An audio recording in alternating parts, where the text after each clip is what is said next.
이름으로 된 빚이니까 네가 갚아. 꺼져. 시어머니는 며느리의 짐을 비닐봉투에 담아 현관 밖으로 내던졌습니다. 억대의 빚을 떠안긴 채 쫓겨나는 며느리를 남편은 끝까지 말리지 않았습니다. 돈 한 푼 없고 갈 곳도 없는 그녀가 찾아갈 수 있는 유일한 곳은 숙식이 제공되는 대저택의 식모 자리뿐이었죠. 며칠 뒤 검은 세단 세대가 철문을 통과했고 저택의 공기가 달라졌습니다. 해외 출장을 마친 강태준 회장이 지팡이를 짚고 현관의 모습을 드러내자 직원 수십 명의 숨이 멈췄어요. 강 회장은 일렬로 선 직원들 사이를 천천히 지나갔습니다. 그러다 고개를 숙인 신참 식무 앞을 지나려는 순간 걸음이 멈췄고 그녀를 본 강 회장은 사색이 되어 지팡이를 떨어뜨렸습니다. 시댁에서 거짓골로 버려진 이 여자는 대체 누구이길래 재벌 회장이 저렇게 굳어버린 걸까요? 오늘 이야기 시작 전 구독과 좋아요로 응원해주세요. 여러분의 하루에도 평온과 행복이 꽃처럼 피어나길 바라겠습니다. 그럼 오늘의 사연 시작합니다. 새벽 5시가 채 되기도 전에 서윤은 이미 부엌 바닥에 무릎을 꿇고 있었습니다. 시아버지의 약봉지를 날짜별로 나누고 밤사이 이불에 번진 기침 흔적을 걸레로 닦아내고 시어머니가 눈을 뜨기 전에 국을 데우고 반찬 그릇을 맞춰 놓는 것이 서윤에게 주어진 하루의 시작이었습니다. 호적에는 분명히 며느리라고 적혀 있었지만 이 집에서 서윤의 자리는 무급 간병인과 식모 사이 어딘가에 고정되어 있었죠. 남편 민철은 사업이 기울기 시작한 뒤로 거래처와 채권자들의 전화에 시달렸지만 집안에서만큼은 늘 서윤을 방패처럼 앞에 세웠습니다. 자기는 책임감 있는 가장인 것처럼 넥타이를 고쳐 매고 문을 나서면서 실제로는 아내 명의로 만들어둔 대출과 보증 문제를 어떻게 하면 더 미룰 수 있을지만 계산하고 있었거든요. 시어머니도 마찬가지였습니다. 집안이 무너진 원인을 며느리에게 덮어 씌우는 데 있어서 이 사람만큼 능숙한 사람은 없었습니다. 국간이 짜다는 사소한 핑계에서 시작해서 며느리가 이 집에 들어온 뒤로 집안 기운이 막혔다는 말도 안 되는 소리까지 늘어놓으며 서윤을 길들이는 것이 시어머니가 자기 권력을 유지하는 방식이었습니다. 서윤은 문득 몇 달 전의 일이 떠올랐습니다. 남편이 거실 탁자 위에 서류 묶음을 펼치며 이렇게 말했던 순간이었습니다. 여보, 생활비하고 가게 운영비를 잠깐만 돌려 막으면 돼. 복잡한 거 아니야. 여기 도장만 찍어줘. 남편의 목소리는 평소처럼 담담했고 서윤은 그 서류들의 정체를 자세히 확인하지 못한 채 인감도장을 찍었습니다. 가게 운영비를 잠깐 돌려 막는 정도라고 믿었으니까요. 하지만 그 종이들이 카드론 연장과 사채 보증, 허위 매입 관련 문서들로 이어져 있었다는 사실을 그때의 서윤은 상상조차 하지 못했습니다. 그리고 바로 오늘 그 서류들이 서윤의 삶을 송두리째 뒤집어 놓았습니다. 오전이 채 지나기도 전에 현관문을 두드리는 소리가 집안 공기를 갈라놓았습니다. 거칠게 들이닥친 사내 서너 명은 서윤의 이름이 적힌 서류를 흔들며 당장 빚을 갚으라고 소리쳤고 서윤은 자기 이름이 적혀 있다는 사실 자체에 다리가 풀렸습니다. 분명히 서류 내용은 가게 운영비라고 들었는데 채권자들이 들이미는 종이에는 신용대출 연체, 사채 보증, 카드론 미상환이라는 글자가 선명하게 박혀 있었거든요. 그 순간 서윤이 돌아봤을 때 남편과 시어머니는 마치 오래전부터 준비한 사람들처럼 한 걸음씩 뒤로 물러나 있었습니다. 마치 서윤이라는 사람과 자신들 사이에 보이지 않는 선을 긋듯이요. 서윤은 떨리는 목소리로 겨우 말을 꺼냈습니다. 자신은 이 빚을 갚기로 한 적이 없고 사업 자금이 어떻게 돌아가는지도 제대로 안 적이 없다고요. 하지만 그 말이 채 끝나기도 전에 시어머니가 채권자들을 향해 입을 열었습니다. 원래 이 애가 돈 욕심이 많아서 이런 일이 꼬인 거예요. 남편 사업에 자기가 끼어들어서 이것저것 건드리더니 결국 이 지경을 만들어 놓은 겁니다. 시어머니의 목소리에는 단 한 조각의 망설임도 없었습니다. 마치 수없이 연습해온 대사를 읊는 것처럼 매끄럽고 그래서 더 소름이 끼쳤습니다. 남편은 그 옆에서 고개를 살짝 끄덕이며 마치 어쩔 수 없다는 듯한 표정을 짓고 있었고 서유는 그 눈빛을 본 순간 온몸의 감각이 한꺼번에 멀어지는 것을 느꼈습니다. 골목 입구까지 들릴 만큼 큰 목소리로 서윤의 이름이 불렸고 이웃들은 문틈과 창문 사이로 고개를 내밀었습니다. 서윤은 빚의 주체가 아니라 빚을 덮어 쓴 사람이라는 억울함보다도 가족이라고 믿었던 사람들이 한순간에 자기를 외부인처럼 밀어냈다는 사실에 더 큰 충격을 받았습니다. 그 충격은 가슴 한복판에서 시작해서 손끝까지 차갑게 퍼져나갔습니다. 채권자들이 돌아간 뒤 시어머니는 서윤의 방으로 들어가 옷가지와 속옷, 허리 보호대, 어머니 사진, 낡은 수첩을 검은 비닐봉투에 아무렇게나 쓸어 담았습니다. 그리고 그 봉투를 현관밖 시멘트 바닥 위에 내던지며 말했습니다. 앞으로 이 집에 얼씬도 하지 마. 네가 가져온 재수 없는 기운은 이제 됐어. 남편은 그 모습을 말리지 않았습니다. 문간에 서서 팔짱을 낀 채 마치 불편한 짐을 내보내는 사람의 표정으로 서 있을 뿐이었습니다. 서윤이 마지막으로 남편 얼굴을 올려다봤을 때 거기에는 미안함 대신 불편함이 더 짙게 깔려 있었습니다. 자기 실패를 감추기 위해 아내 한 사람쯤은 버려도 된다는 계산이 이미 끝난 사람의 눈이었습니다. 현관문이 닫혔습니다. 서윤이 검은 봉투를 들고 골목으로 나서는데 하늘에서 갑자기 빗방울이 떨어지기 시작했습니다. 우산은 없었습니다. 차가운 비가 머리카락을 타고 흘러내리고 옷이 금세 무겁게 젖어들었지만 서윤은 움직일 수가 없었습니다. 길가에 그대로 주저앉아 봉투 속에서 깨진 액자와 구겨진 어머니 사진을 꺼내 두 손으로 감싸쥐었습니다.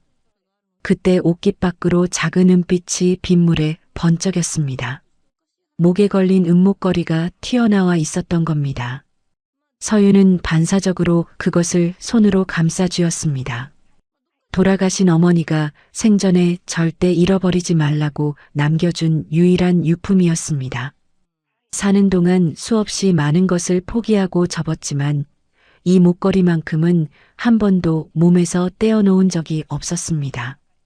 그리고 이 밤만큼은 그 작은 은색 조각 하나가 자신이 아직 완전히 버려진 존재는 아니라는 마지막 증명처럼 느껴졌습니다. 서윤은 비를 맞은 채 한참을 걸어 편의점 앞 플라스틱 의자에 앉았습니다. 온장고 속 삼각김밥 하나로 끼니를 때우고 휴대전화 화면에 쏟아지는 미남 문자와 대출 연체 알림을 멍하니 내려다보았습니다. 앞으로 자신에게 남은 시간이 얼마나 짧은지 숫자들이 무감각한 머리 위로 떨어져 내렸습니다. 밤이 깊어지자 서윤은 마지막으로 연락할 수 있는 사람을 떠올렸습니다. 예전에 시장 반찬 가게에서 함께 일했던 복순이었습니다. 전화번호를 누르는 손가락이 여러 번 멈칫했습니다. 사정을 전부 말하지 못한 채 겨우 한마디를 꺼냈습니다. 언니, 저 지금 잠시 몸 누일 때가 있을까요? 목소리가 떨렸습니다. 이 지경이 될 때까지 누구에게도 도움을 청하지 못했던 세월이 목구멍을 틀어막는 것 같았습니다.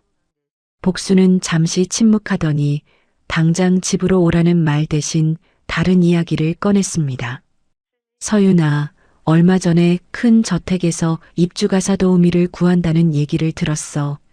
원래 있던 사람이 갑자기 그만둬서 자리가 급하게 비었는데 숙식을 다 제공한다더라고.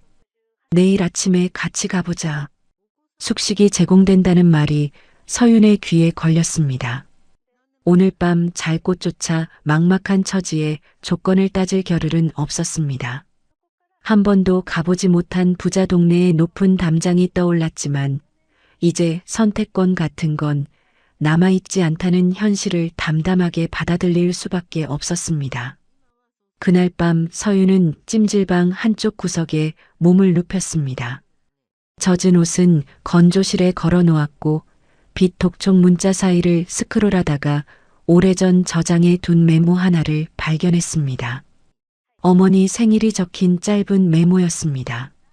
화면 속 글씨가 흐릿하게 번져 보이는 건 눈에 고인 물기 때문이었습니다.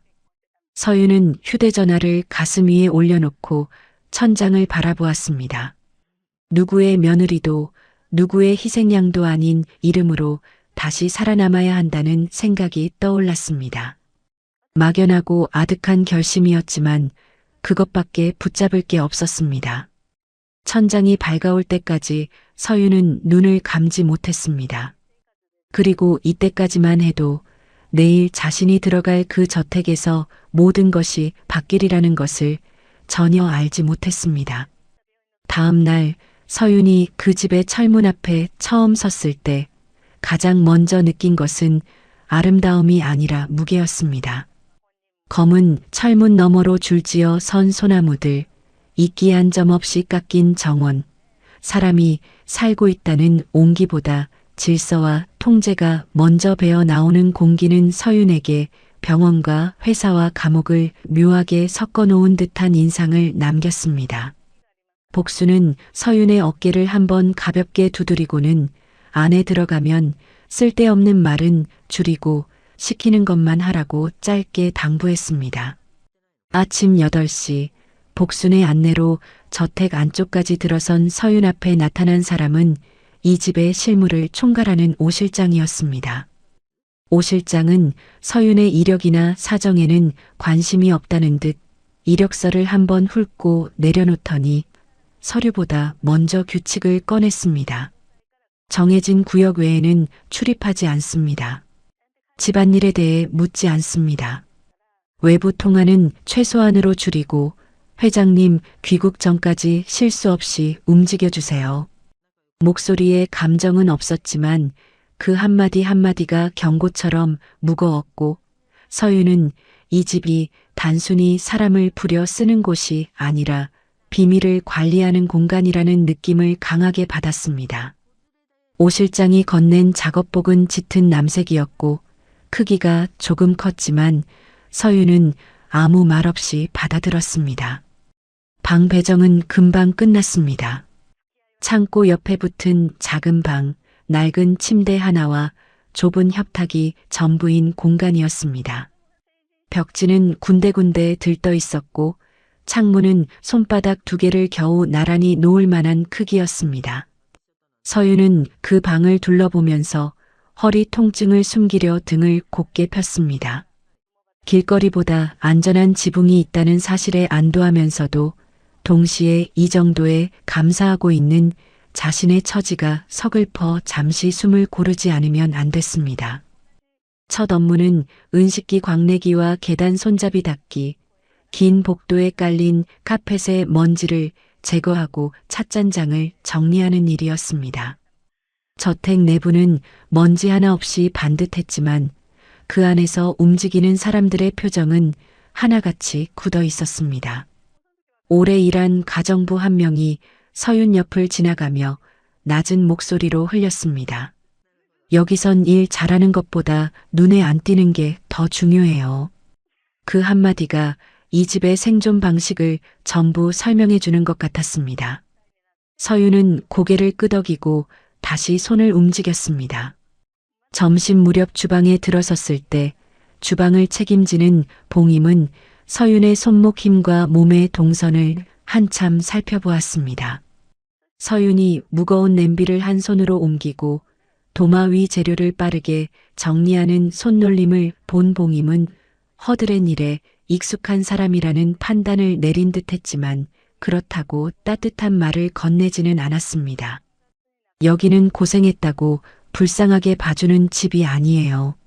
실수하면 조용히 내보내는 곳이니까 감정 챙기지 말고 손부터 움직여요.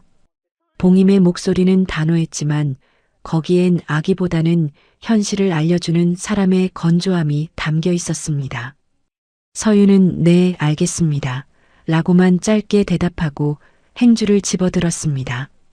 시댁에서 몇 년을 그렇게 살아왔으니 이 정도 말에 흔들릴 서윤은 아니었지만 여기서도 결국 자신은 가장 아래쪽에서 시작해야 한다는 사실이 새삼몸 위로 내려앉았습니다. 오후가 되자 저택의 큰 며느리 세라가 외출 준비를 하며 현관 쪽으로 내려왔고 거기서 서윤과 처음으로 마주쳤습니다. 세라는 서윤의 얼굴을 보지 않았습니다. 대신 그녀의 시선이 가장 먼저 향한 곳은 서윤의 낡은 신발이었고 그 다음은 갈라진 손등이었고 마지막으로 말없이 허리를 깊이 숙이는 서윤의 태도였습니다. 세라는 아무 말 없이 지나갔습니다. 하지만 그 짧은 몇 초 동안 서윤을 훑어본 시선에는 이 집의 질서를 흔들 인물인지 아닌지를 평가하는 냉정한 계산이 선명하게 실려 있었고 서윤은 그 눈빛을 등 뒤로 받으며 여기서도 보이지 않는 사람이 되어야 살아남을 수 있다는 감각을 본능적으로 느꼈습니다. 저녁 식사 준비와 퇴식 정리를 하면서 서윤은 이 집의 가족들이 한 식탁에 앉아 있으면서도 눈빛이 서로 엇갈리고 필요한 말만 짧게 오가는 모습을 목격했습니다. 밖에서 보면 화려한 재벌가였지만 이 저택 안의 공기에는 오래전부터 쌓여온 균열의 냉기가 묻어 있었습니다. 어떤 면에서는 서윤이 떠나온 시댁과 닮아 있었고 어떤 면에서는 완전히 다른 종류의 차가움이었습니다. 늦은 오후 예상치 못한 일이 벌어졌습니다. 어린 손자 준호가 복도에서 공을 굴리며 놀다가 선반 위에 비싼 자기 화병을 건드린 겁니다. 화병이 선반 끝에서 흔들리며 기울어지는 순간 서윤은 생각보다 먼저 몸이 움직였습니다. 무릎이 바닥에 닿기도 전에 두 팔로 화병을 받아냈지만 화병 아래 깨진 장식 모서리가 서윤의 손등을 길게 긁어버렸습니다. 피가 배어나왔지만 서윤은 그보다 먼저 놀란 아이의 어깨를 잡고 괜찮다고 다독이느라 자기 상처를 뒤늦게야 알아차렸습니다. 그 모습을 복도 끝에서 지켜본 사람이 있었습니다. 오 실장이었습니다. 오 실장은 드러내놓고 호의를 보이지는 않았습니다. 대신 응급약 상자를 조용히 건네며 짧은 말 하나만 남겼습니다. 아이 앞에서 소란을 만들지 않은 판단, 현명했어요.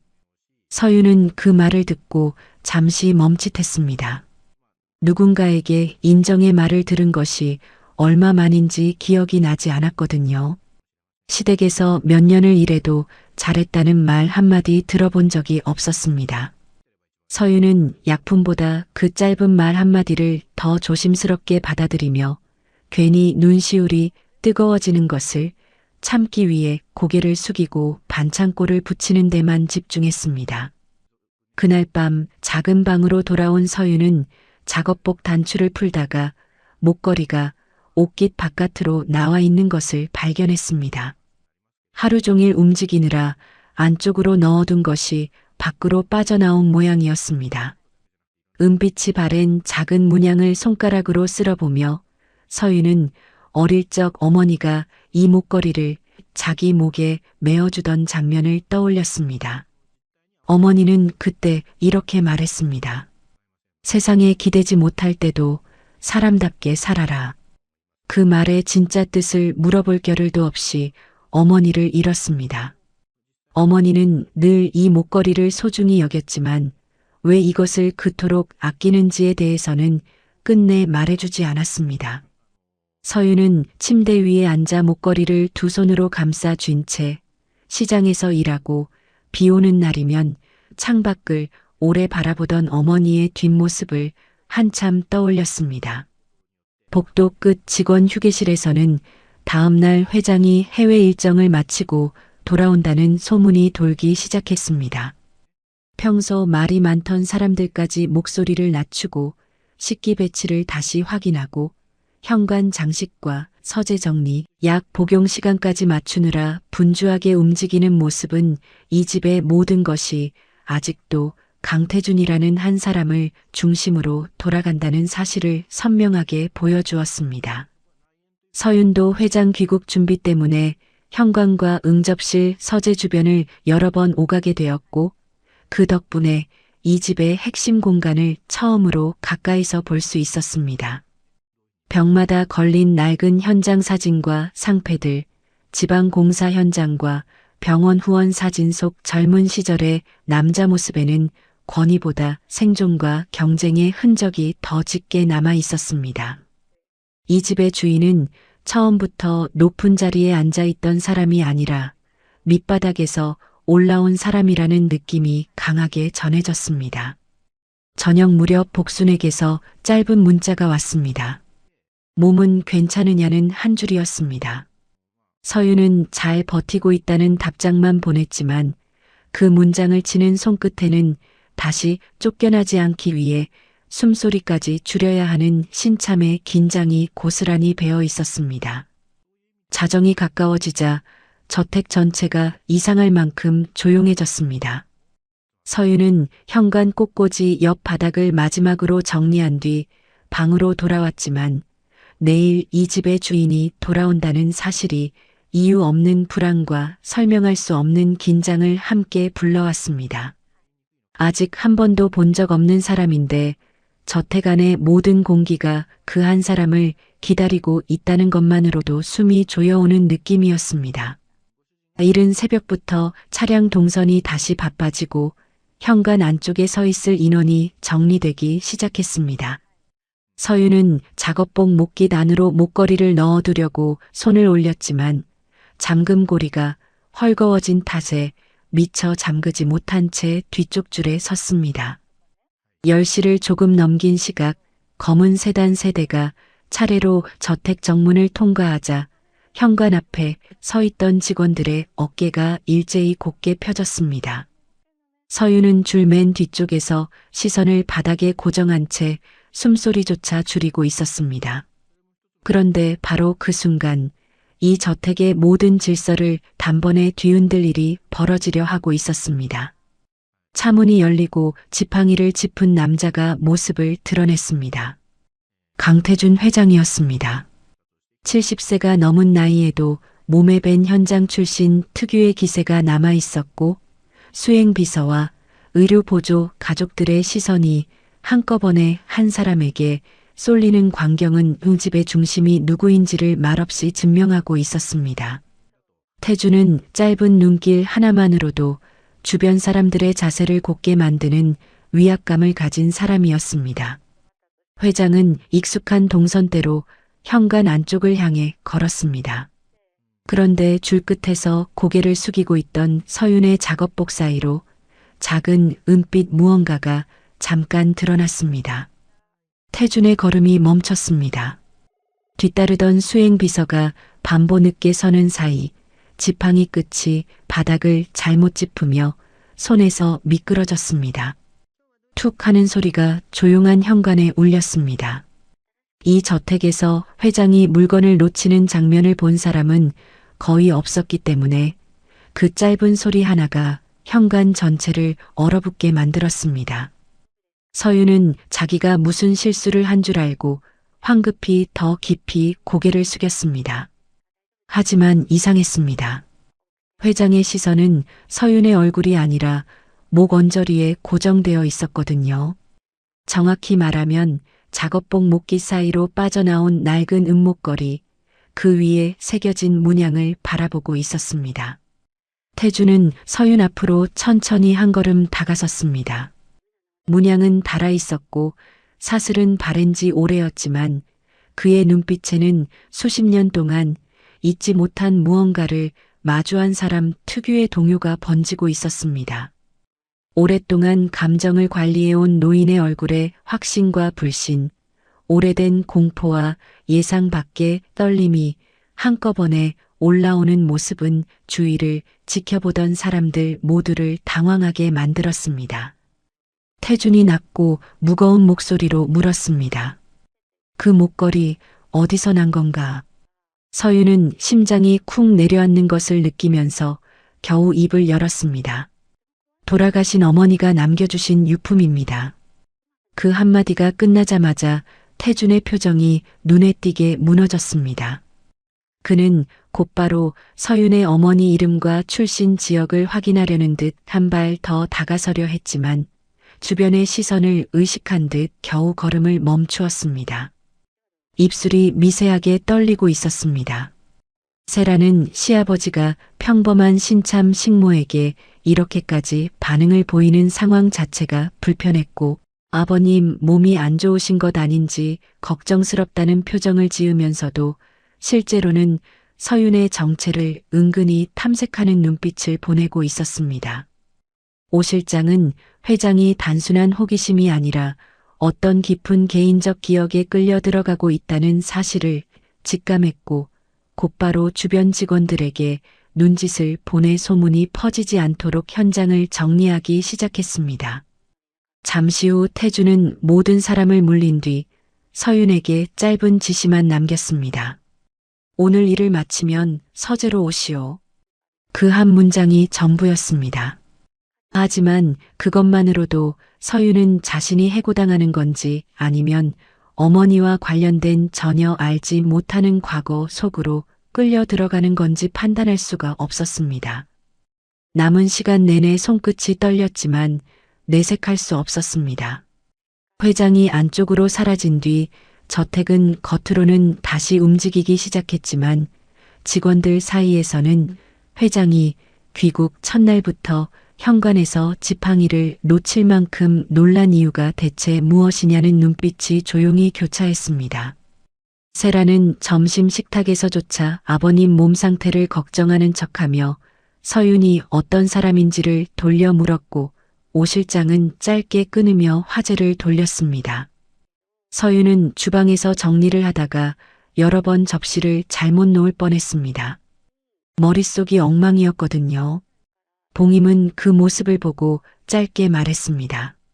손이 흔들리면 접시부터 내려놔요. 호흡부터 가다듬고 다시 잡아요.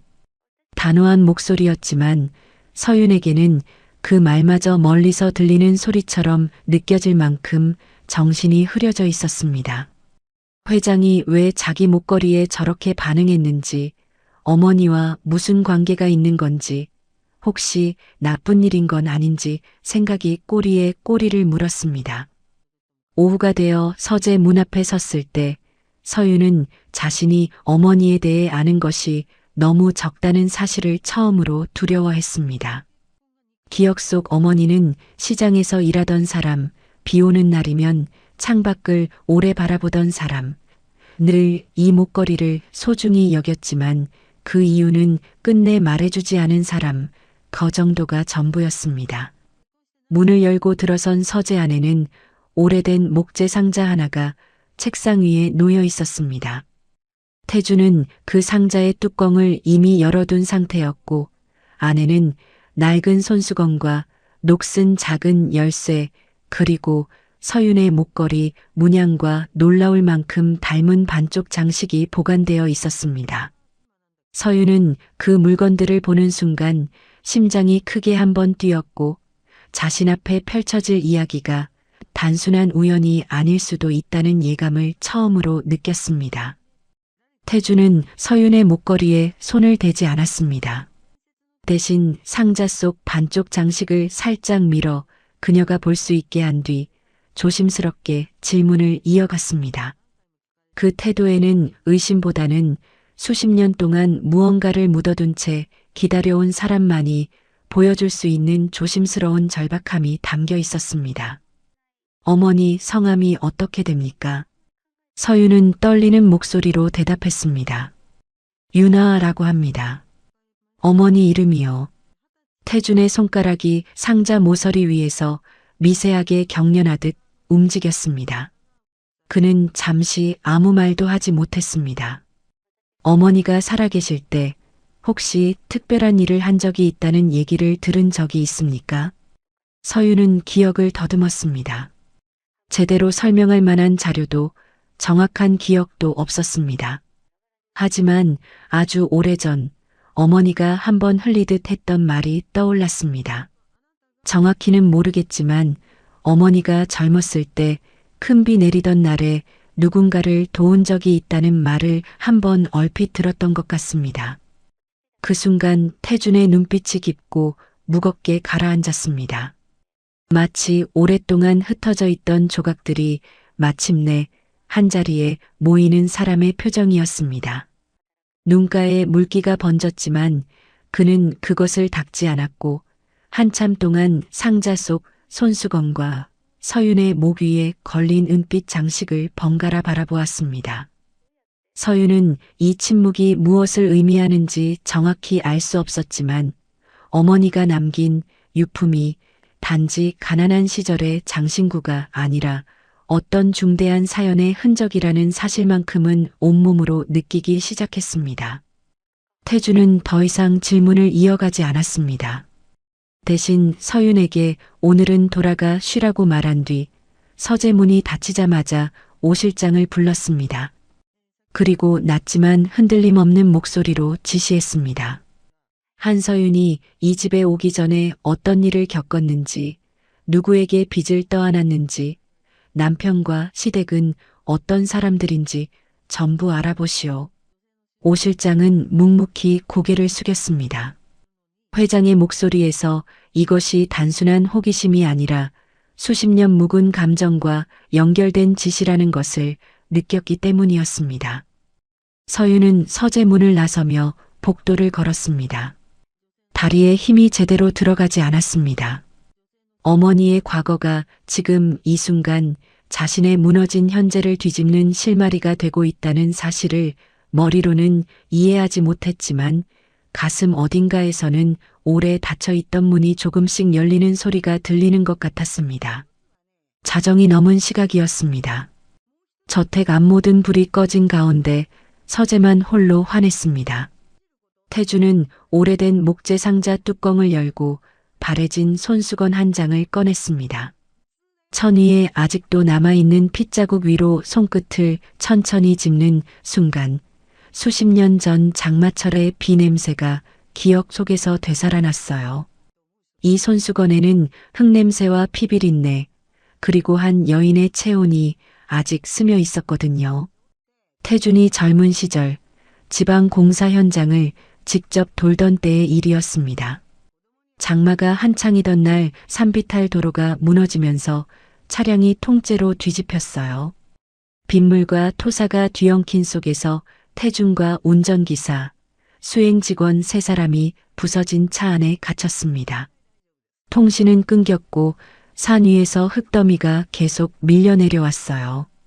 태준은 이마에서 흐르는 피가 눈을 덮어 앞이 보이지 않았고 옆자리 직원은 이미 의식을 잃은 상태였습니다. 그때 빗속에서 한 젊은 여인이 나타났어요. 몸집이 크지도 특별한 장비가 있지도 않았습니다. 그런데 놀라울 만큼 침착했어요.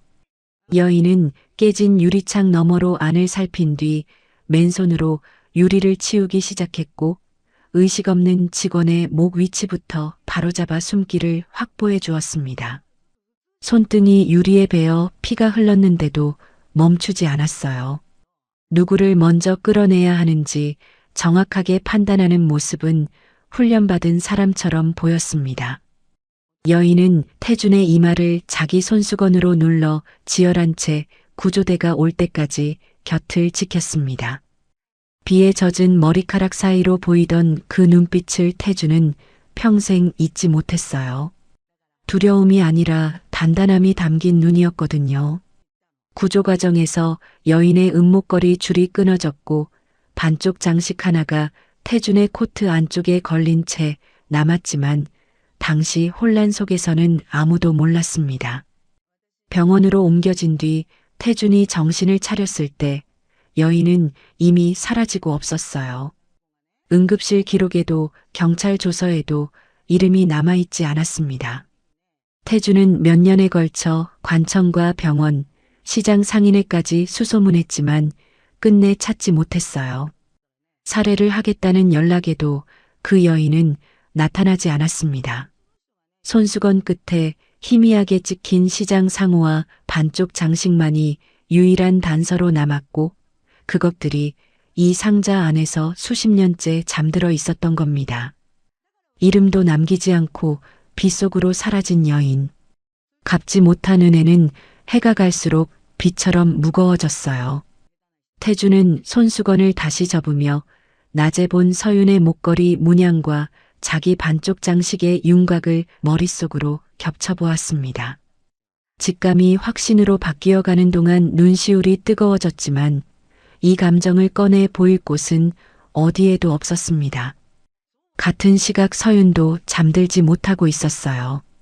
어린 시절 큰 비가 내리면 어머니 유나는 저녁 장사를 일찍 접고 낡은 함을 꺼내 한참 들여다보곤 했습니다. 뭐가 들었느냐고 물으면 어머니는 늘 같은 대답이었어요. 엄마한테 소중한 거라고 그것만 말하고 함을 닫았죠. 또 한 번은 비가 쏟아지던 시장 골목에서 어머니가 이런 말을 한 적이 있었습니다. 사람을 도울 수 있을 때 도우되 그것에 기대를 품고 살지는 말라고요. 10살도 안 된 서윤에게는 그저 어렵기만 했던 말인데 오늘따라 자꾸 귓가에서 맴돌았습니다. 다음 날 오전 10시 무렵 오 실장이 서윤을 다시 서재로 안내했습니다. 태주는 상자를 열어놓고 기다리고 있었어요. 안에는 바래진 손수건, 녹슨 열쇠, 그리고 작은 금속 장식이 놓여 있었습니다. 태준이 반쪽 장식을 손바닥 위에 올려 서윤 쪽으로 내밀었어요.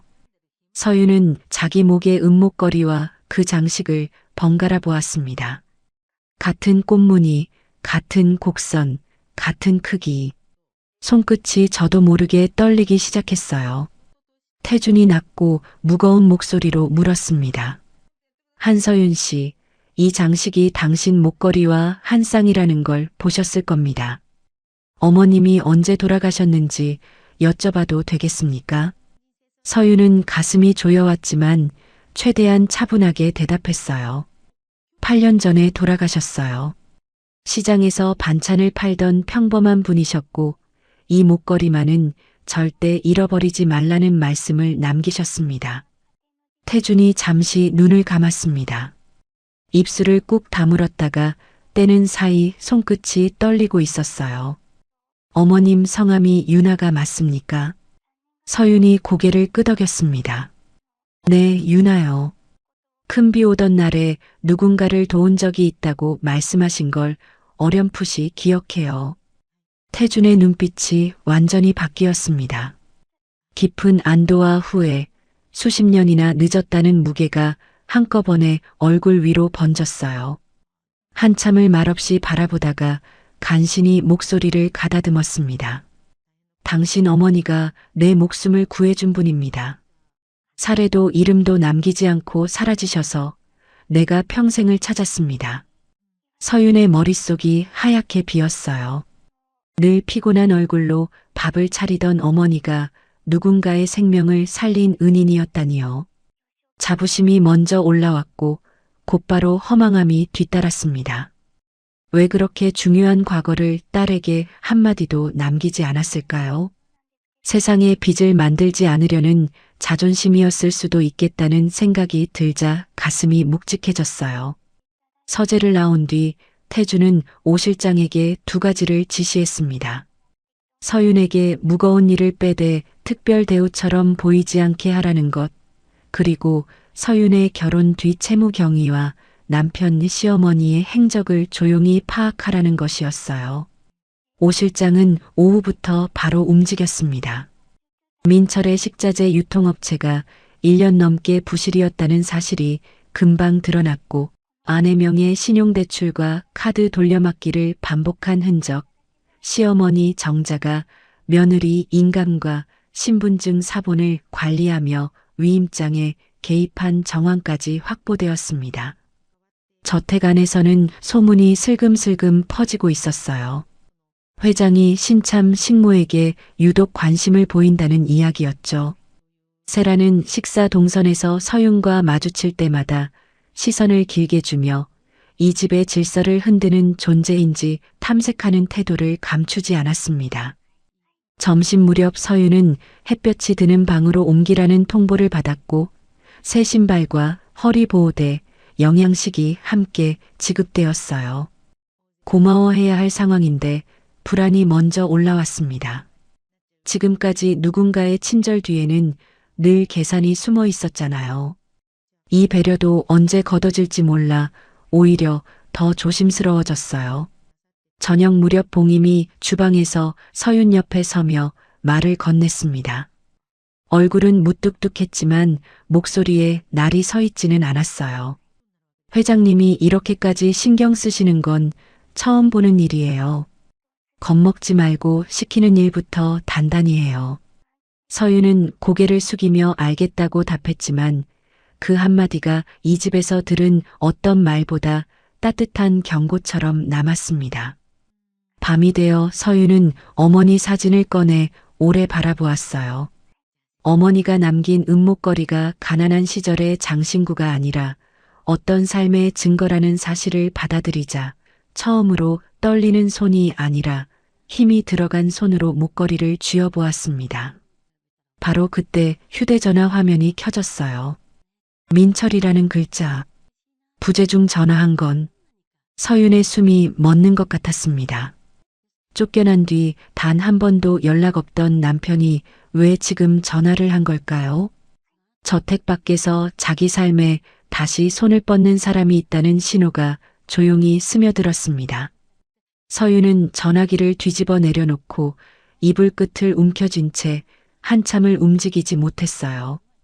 어머니가 열어준 가능성과 남편이 끌고 오는 공포 사이에서 밤은 끝없이 길어져만 갔습니다. 사흘 후 오 실장이 가져온 자료철의 첫 장을 펼치는 순간 태준의 손이 멈췄습니다. 서윤의 이름으로 실행된 대출과 보증 건수가 12건이었거든요. 결혼한 지 몇 년밖에 안 된 사람의 명의에 이 정도가 매달려 있다는 건 실수가 아니라 계획이었다는 뜻이었습니다. 자료에는 서윤이 결혼 뒤 시가의 반찬가게 운영, 시아버지 병원 간병, 식자재 분류, 새벽 배송 포장까지 도맡아 온 흔적이 시간순으로 정리되어 있었어요. 그리고 그 노동의 시간표 옆에 나란히 붙어 있는 것이 그녀 명의로 실행된 신용대출과 카드론, 사채 보증 내역이었습니다. 민철은 사업이 흔들릴 때마다 아내 명의를 꺼냈었고 시어머니 정자는 며느리의 인감과 신분증 사본을 직접 관리하며 집안의 비상금처럼 다뤄온 거였어요. 태주는 숫자와 날짜만 나열된 서류를 넘기면서도 그 안에서 윤아의 딸이 어떤 경로로 무너졌는지를 정확히 읽어냈습니다. 가슴 한쪽이 먹먹해지더니 서서히 분노가 차올랐어요.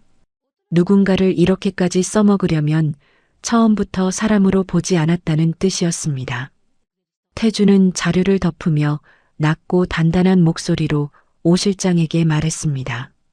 사업 부실만 있는 게 아니야. 이건 사람 하나를 통째로 도구로 쓴 거야. 의료 기록도 확인해. 몸 상태가 어떤지부터 정확히 파악하고. 오 실장은 고개를 숙여 알겠다고 답한 뒤 곧바로 저택주치의 윤 원장에게 연락을 넣었습니다. 그날 오후 윤 원장은 서윤의 몸 상태를 조용히 확인했어요. 결과는 예상보다 나빴습니다. 허리 쪽 뼈 사이 간격이 좁아진 초기 증상, 손목 힘줄에 쌓인 염증, 만성 위장 장애까지. 윤 원장은 오 실장에게 짧게 설명을 남겼습니다. 오래 쉬지 못하고 무리한 전형적인 경우예요. 당장 위험하진 않지만 이대로 두면 만성 통증이 훨씬 심해질 수 있습니다.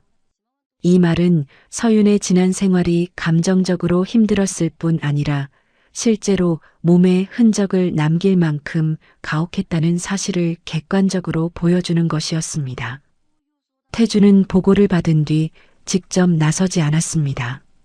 대신 오 실장을 통해 조용히 움직였어요.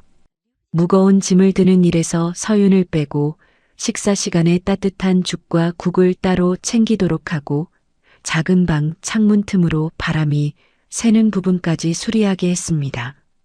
드러나지 않게 하지만 빠짐없이.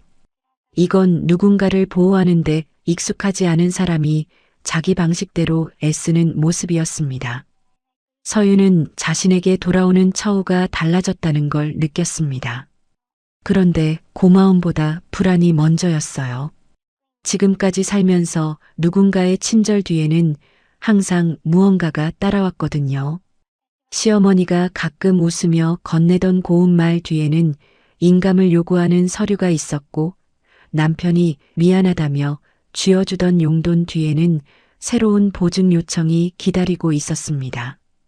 그래서 이 배려도 언제 걷어질지 모른다는 생각에 오히려 더 조심스러워졌고 뭔가를 더 잘해야만 여기 있을 수 있다고 스스로를 다그치는 오래된 습관이 또 고개를 들었습니다. 한편 세라는 변화를 놓치지 않았어요. 서윤의 일이 갑자기 가벼워진 것, 오 실장이 사소한 실수도 덮어주는 것, 식사 중 태준이 은근히 서윤 쪽을 확인하는 듯한 시선, 자신도 오랫동안 받아본 적 없는 종류의 관심이 아무런 배경도 없는 외부인에게 향하고 있다는 사실에 세라는 본능적인 위협을 느꼈습니다. 세라는 참고 정리 중 서윤을 따로 불러세웠어요. 눈은 웃고 있었지만 목소리에는 차가운 선이 그어져 있었습니다. 신참이 괜히 눈에 띄면 오래 못 버텨요. 조용히 맡은 일만 하는 게 여기서 살아남는 방법이에요. 서윤은 예전 같으면 무조건 고개를 더 숙였을 겁니다. 실제로 몸이 먼저 움츠러들었어요. 그런데 이상하게도 완전히 무너지지는 않았습니다. 이 집에서 적어도 한 사람은 자기 이야기를 끝까지 들어주었다는 기억이 등 뒤를 아주 조금 받쳐주고 있었거든요. 그날 저녁 태주는 식사 후 정원 산책을 하다가 서윤과 마주쳤습니다. 우연이었는지 의도였는지는 알 수 없었어요. 태주는 천천히 걸으며 서윤에게 어머니 윤아에 대해 기억나는 것들을 조심스럽게 물었습니다. 서윤은 머릿속을 더듬으며 대답했어요. 시장 좌판을 접고 비 오는 골목을 걸어오시던 뒷모습이 기억나요. 그리고 작은 함 속에 뭔가를 넣어뒀다가 가끔 꺼내보시곤 했는데 그게 뭔지는 끝내 알려주지 않으셨습니다. 태주는 멈춰섰습니다. 한참 동안 정원 끝 어둠을 바라보다가 낮은 목소리로 말했어요. 그 함 속에 들어있던 게 아마 이 목걸이의 나머지 반쪽이었을 겁니다. 당신 어머니는 나를 살리고도 아무것도 가져가지 않은 분이에요. 이 짧은 대화는 설레는 긴장과는 전혀 다른 종류의 정서를 만들었습니다. 태준에게 서윤은 과거 자신을 살린 사람의 삶이 남긴 마지막 증거였고 서윤에게 태준은 어머니가 헛되이 살지 않았다는 사실을 증명해주는 낯선 증인이었어요. 두 사람은 서로의 공백을 메우는 존재로 조금씩 자리를 잡아가고 있었습니다. 이때까지만 해도 서윤은 저택 밖에서 무슨 일이 벌어지고 있는지 몰랐습니다. 한편 오 실장은 추가 조사 끝에 민철이 최근 수상하게 움직이기 시작했다는 정황을 잡아냈어요. 서윤이 큰 저택에 취직했다는 소문이 돌고 있었고 오래전 거래처 사장 하나가 그 며느리를 다시 붙잡으면 회장 인맥을 이용해 자금줄을 열 수 있지 않겠냐는 말까지 흘린 기록이 확인되었습니다. 그날 밤부터 서윤의 휴대전화로 모르는 번호의 짧은 전화가 반복되기 시작했어요. 문자를 열어보면 빚은 도망간다고 사라지지 않는다는 내용과 어디서 일하는지 알고 있다는 압박이 뒤섞여 있었습니다. 서윤은 손이 떨려 전화기를 놓을 뻔했어요. 저택 현관만 나서면 다시 지난 삶으로 끌려 들어갈 수 있다는 공포가 오랜만에 생생하게 되살아났습니다. 태주는 이 사실을 보고받은 뒤 보안 책임자에게 외부 출입 기록을 강화하라고 지시했고 서윤에게 직접 알리지는 않았지만 이미 그녀의 과거가 이 집 안으로 스며들기 시작했다는 현실을 받아들였습니다. 문제를 조용히 넘기기보다 뿌리부터 끊어내야 한다는 쪽으로 마음이 기울었어요. 같은 밤 서윤은 어머니 사진을 바라보며 생각에 잠겼습니다. 왜 지금 이런 사람이 나타난 건지, 왜 어머니의 과거가 자기를 살리는 쪽으로 되돌아오는 건지 이해가 되지 않았어요. 하지만 적어도 세상이 자기를 통째로 버린 건 아니라는 낯선 감각 앞에서 처음으로 조금 긴 숨을 내쉴 수 있었습니다. 그런데 서윤이 모르는 일이 하나 더 있었어요. 바로 같은 시각 민철은 시어머니 정자와 마주 앉아 서윤이 들어간 집의 주인이 강태준 회장이라는 사실을 확인하고 있었습니다. 정자의 눈이 번쩍 뜨이며 입꼬리가 올라갔어요. 그 집이 강태준 회장 집이라고? 그러면 이야기가 달라지지. 며느리를 내쫓을 때는 짐짝 취급하던 두 사람이 다시 그녀를 가족이라 부르기 시작한 순간 더 크고 더 추한 계산이 저택을 향해 움직이기 시작했습니다. 다음 날 오전 복도 끝에서 손목이 잡히는 느낌은 차갑고 정확했습니다. 세라의 손가락이 서윤의 손목을 감싸쥔 순간 서윤은 반사적으로 몸이 굳었어요. 이 집에 들어온 뒤 처음 겪는 물리적인 접촉이었고 그것이 호의가 아니라는 건 말보다 먼저 피부로 전해졌습니다. 이틀 전부터 세라의 견제는 눈에 띄게 거칠어지고 있었어요. 꽃병 위치가 3cm 틀어졌다며 다시 놓으라 하고 식탁보에 주름이 잡혔다며 처음부터 다림질을 시켰습니다. 하나하나는 사소해 보였지만 그게 매일 반복되면 사소한 게 아니게 되거든요. 서윤의 행동 하나하나를 지적하면서 실수를 만들어내려는 의도가 분명했어요. 며칠 전 창고에서 조용히 경고만 하던 세라가 이렇게까지 나오기 시작한 데는 이유가 있었습니다. 시아버지가 아무런 배경도 없는 신참 식모에게 보이는 관심, 오 실장이 사소한 실수조차 덮어주는 태도, 식사 중에 태준의 시선이 은근히 서윤 쪽을 확인하는 듯한 장면들. 자신도 이 집의 며느리로서 오랫동안 받아본 적 없는 종류의 배려가 외부인에게 향하고 있다는 사실이 세라에게는 본능적인 위협이었어요. 말로 선을 그었는데도 상황이 바뀌지 않자 이제는 직접 몸으로 압박하는 쪽으로 넘어온 것이었습니다. 그날 오후 복도에서 서윤과 마주친 세라는 걸음을 막아서며 서윤의 손목을 세게 잡아세웠습니다. 서윤이 들고 있던 다기장 수건이 바닥에 떨어졌어요. 세라의 입에서 나온 말은 짧았지만 의미는 선명했습니다. 내 영역을 넘지 마세요. 이 집에서 당신 자리가 어딘지 잊으면 안 돼요. 서윤은 잡힌 손목에서 통증을 느꼈지만 그보다 더 아팠던 건 이 상황이 너무 익숙하다는 사실이었어요. 시어머니가 국간이 짜다며 국자를 내려놓던 손짓, 남편이 서류를 내밀며 어깨를 눌러 앉히던 무게. 형태만 다를 뿐 늘 같은 자리에서 같은 역할을 하게 되는 자신이 서글펐습니다. 바로 그 순간 복도 끝에서 발소리가 들렸어요. 태준이었습니다. 그는 모퉁이를 돌아서다가 두 사람의 모습을 정확히 보았어요. 세라의 손이 서윤의 손목을 쥐고 있는 장면, 바닥에 떨어진 수건, 그리고 굳어버린 서윤의 표정까지. 태준의 걸음이 멈춘 건 1초도 안 되는 짧은 순간이었지만 그 침묵이 복도 전체의 공기를 바꿔놓았습니다. 태준은 세라를 공개적으로 꾸짖지 않았어요. 대신 저녁 식사 자리에서 직원들과 가족이 모두 있는 가운데 한 가지를 정리했습니다.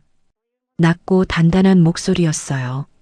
서윤 씨한테는 필요한 일만 맡기고 나머지 지시는 오 실장을 통해서만 내려. 불필요한 간섭은 앞으로 없어야 한다. 짧은 말이었지만 무게는 달랐습니다. 세라에게는 이 집 안에서의 체면이 깎이는 순간이었고 서윤에게는 누군가가 명확하게 자신의 경계를 보호해준 첫 경험이었어요. 서윤은 식탁 구석에 서서 숨을 삼켰습니다. 고맙다는 말이 목까지 올라왔지만 차마 꺼내지 못했어요. 저녁이 끝난 뒤 서윤은 오히려 괴로웠습니다. 자기 때문에 집안 분위기가 더 나빠진 것 같았거든요. 짐을 다시 싸야 하나, 조용히 떠나는 게 맞지 않을까? 그 생각이 손끝까지 내려올 무렵 오 실장이 복도에서 서윤을 불러 세웠어요. 표정은 여전히 무뚝뚝했지만 목소리에 힘이 실려 있었습니다. 이런 집에서는 약한 사람이 조용히 있으면 착한 게 아니라 만만한 겁니다. 이제는 너무 참기만 하지 마세요. 서윤은 그 말을 듣고 한참 동안 복도에 서 있었어요. 시댁에서는 참으면 가족이 된다고 믿었습니다. 참으면 인정받을 수 있다고 생각했어요. 그런데 결국 돌아온 건 빚더미와 검은 봉투뿐이었잖아요. 오 실장의 말은 짧았지만 서윤이 수년간 붙들고 있던 믿음의 뿌리를 건드렸습니다. 조금 뒤 정원 쪽 동선에서 태준과 마주쳤을 때 태준은 짧게 말했어요. 과장된 위로도 아니었고 감정을 크게 드러내지도 않았습니다. 이 집에 있는 동안은 아무도 서윤 씨를 함부로 건드리지 못할 거요. 서윤은 고개를 숙이며 알겠다고만 답했어요. 그런데 이상하게도 가슴 한쪽에서 뭔가가 조금 느슨해지는 걸 느꼈습니다. 대단한 위로가 아니어도 자신을 지켜줄 울타리가 있다는 사실 하나만으로 서윤의 표정에는 이전과 다른 선이 조금씩 생겨나고 있었어요. 하지만 저택 밖의 상황은 점점 나빠지고 있었습니다. 같은 시간 민철은 오래전 거래처 사장을 만나 서윤이 회장 눈에 들었다는 소문을 직접 확인했어요. 그의 머릿속에서는 이미 계산이 돌아가고 있었습니다. 며느리가 재벌가에서 특별 대우를 받고 있다면 다시 붙잡기만 하면 사업 자금 회수의 통로가 될 수 있지 않겠느냐는 추한 기대였어요. 시어머니 정자도 마찬가지였습니다. 며느리를 다시 데려오면 체면도 살리고 돈줄도 잡을 수 있다는 계산으로 예전보다 더 끈질기게 움직일 준비를 마치고 있었어요. 그날 밤 늦게 서윤의 휴대전화가 울렸습니다. 발신 번호가 표시되지 않는 전화였어요. 받는 순간 아무 말도 들리지 않았습니다. 숨소리만 흘렀어요. 서윤은 손이 얼어붙었습니다. 예전에 채권자들이 새벽마다 집 앞에서 문을 두드리던 기억이 한꺼번에 되살아났고 전화를 끊은 뒤에도 창문 틈으로 바깥 정원을 여러 번 확인해야 했어요. 과거의 공포가 아직 끝나지 않았다는 사실을 몸이 먼저 알고 있었습니다. 오 실장은 같은 시각 보안 기록을 점검하다가 저택 근처를 느리게 지나가는 낯선 차량 번호를 확보했어요. 이틀 사이 같은 번호가 3번 찍혀 있었습니다. 오 실장은 즉시 태준에게 보고했고 서윤의 시댁 쪽에서 직접 움직이기 시작한 것으로 판단했습니다. 태준은 보고를 들으며 잠시 생각에 잠겼어요. 더 이상 이 문제를 저택 안에서만 조용히 다루는 단계는 지났다는 걸 알고 있었습니다. 다음 날 오전 예상보다 빨리 소동이 벌어졌어요. 저택 정문 경비실 앞에 정자와 민철이 나타난 겁니다. 정자는 검은색 외투에 얌전한 머리 모양을 하고 있었고 민철은 넥타이까지 맸어요. 잃어버린 가족을 데리러 왔다는 표정을 짓고 있었지만 그들이 내세우는 가족애와 실제 속셈 사이의 간극은 경비 직원들의 눈에도 지나치게 뚜렷했습니다. 경비실 연락을 받은 오 실장은 태준의 지시를 기다렸어요. 태준은 잠시 생각한 끝에 말했습니다. 바로 들이지 말고 별채 응접실 쪽으로 안내해놔. 어떤 얼굴로 어떤 말을 하는지 직접 보겠다. 서윤은 우연히 복도 끝에서 그 소식을 들었어요. 남편과 시어머니가 이 저택 앞에 와 있다는 말이 귀에 들어오는 순간 얼굴빛이 하얗게 질렸습니다. 다리에 힘이 빠지고 손끝이 차가워졌어요. 몸이 먼저 굳어버리는 자신의 반응에서 아직도 그 두 이름이 얼마나 큰 공포로 남아있는지를 다시 한번 깨달았습니다. 그런데 이번에는 조금 달랐어요. 두려움 뒤에 다른 감각이 섞여 있었습니다. 이제는 도망치는 쪽이 아니라 마주봐야 할 때가 왔다는 직감. 오 실장의 말이 떠올랐어요. 약한 사람이 조용히 있으면 착한 게 아니라 만만한 거라는 그 말. 서유는 떨리는 손을 주먹 쥐고 천천히 숨을 내쉬었습니다. 그렇게 저택 별채 응접실에는 며느리를 이용해 빚을 막고 버린 시댁 식구들과 서윤이 왜 이 집에서 특별한 존재가 되었는지 아직 모르는 채 계산만 앞세운 탐욕의 얼굴들이 하나둘 모여들기 시작했습니다. 서윤은 별채 응접실로 향하는 복도에서 익숙한 구두 소리를 들었습니다. 귀보다 몸이 먼저 반응했습니다. 3년 동안 매일 아침 현관에서 들었던 그 리듬, 약간 질질 끌면서도 바닥을 자신 있게 찍는 특유의 걸음이 복도 끝에서 울려오자 서윤의 어깨가 저절로 움츠러들었고 손끝이 차갑게 식어가는 것을 느끼면서도 발걸음을 멈추지 않으려 애를 썼습니다. 이때까지만 해도 서윤은 이 대면이 자신의 과거를 완전히 끊어내는 자리가 될 줄은 짐작하지 못했습니다. 응접실 문 앞에서 오 실장이 서윤의 눈을 정면으로 바라보며 두 손을 가지런히 모은 채 평소보다 한 톤 낮지만 힘이 실린 목소리로 말했습니다. 회장님께서 함께 계실 겁니다. 아무것도 혼자 감당하지 않아도 됩니다. 오 실장은 말을 마친 뒤에도 시선을 거두지 않았고 서윤은 그 짧은 문장 안에 담긴 보호의 의미를 가슴으로 느끼며 턱을 살짝 당기듯 고개를 한번 끄덕였습니다. 문이 열리자 서윤의 시선에 가장 먼저 들어온 것은 정자의 검은 외투였습니다. 시어머니는 걱정 많은 어른의 표정을 꾸며놓고 있었고 입꼬리를 내린 채 눈가에 물기까지 고여있는 모습은 사정을 모르는 사람이 보면 며느리를 그리워한 시어머니처럼 보였을 겁니다. 옆에 앉은 민철은 넥타이를 매고 머리를 단정하게 넘긴 차림이었는데 미안함과 반가움을 섞은 얼굴 아래에서 서윤은 예전에 수없이 보았던 계산하는 시선을 정확히 읽어냈습니다. 정자는 서윤이 문턱을 넘자마자 의자에서 반쯤 일어나 두 손을 가슴 앞에 모으고 눈을 크게 뜨며 떨리는 듯 연출된 목소리로 말했습니다. 서윤아, 네가 이렇게 멀쩡히 있으니 다행이다. 집 나간 뒤로 온 식구가 얼마나 걱정했는지 모른다. 정자의 입술은 미세하게 떨렸지만 그것이 감정인지 연기인지 서윤은 이미 구분할 수 있었습니다. 시어머니가 진심으로 걱정할 때는 저렇게 남이 보는 앞에서 목소리를 높이지 않았거든요. 진짜 걱정은 늘 조용했고 서윤이 3년간 받았던 건 조용한 걱정이 아니라 조용한 통제였습니다. 민철도 자리에서 일어나 한 걸음 다가오려 했지만 응접실 안쪽에 앉아있던 태준의 시선과 마주치자 발걸음이 멈췄습니다.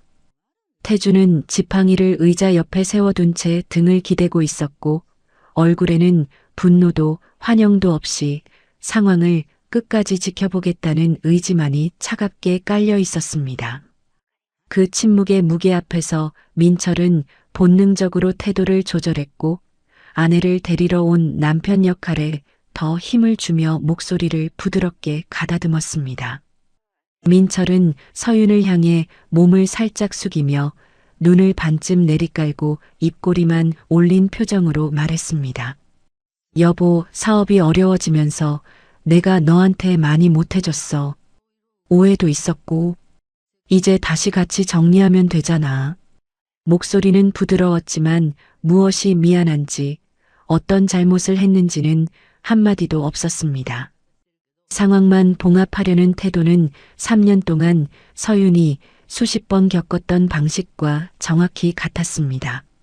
서윤은 대답하지 않았습니다. 입을 열면 예전처럼 알겠습니다가 먼저 나올까봐 두려웠기 때문입니다. 시어머니의 눈물 연기와 남편의 부드러운 목소리가 동시에 작동하면 과거의 서윤은 항상 자기가 잘못한 사람이 된 기분으로 한 발 물러섰습니다. 하지만 지금은 달랐습니다. 오 실장의 말이 아직 귓속에 남아 있었고 태준의 존재가 처음으로 혼자가 아니라는 감각을 주었습니다. 태준은 한동안 듣기만 하다가 오 실장에게 눈짓을 보냈고 오 실장은 준비해 둔 자료철을 탁자 위에 올려놓았습니다.